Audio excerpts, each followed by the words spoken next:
ولادكم بيهربوا منكم للموبايل ولا الموبايل هو اللي سحبهم منكم؟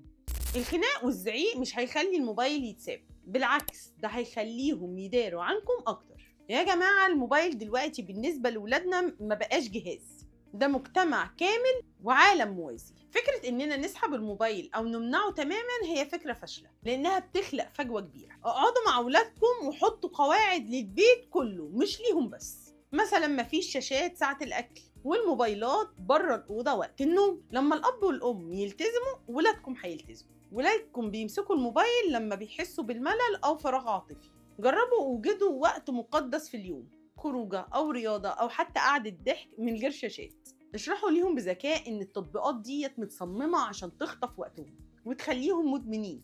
خليهم يحسوا إنهم أقوى من المحاولات دي، مش ضحايا ليها. لو الوقت زايد جدا ابدأوا بالتقليل التدريجي وشجعوهم على هوايات تانية بتطلع دوبامين طبيعي زي النجاح في الرياضة أو مهارة يدوية. الموبايل هو سبب الفجوة ما بينكم وما بين ولادكم. حافظوا على ولادكم.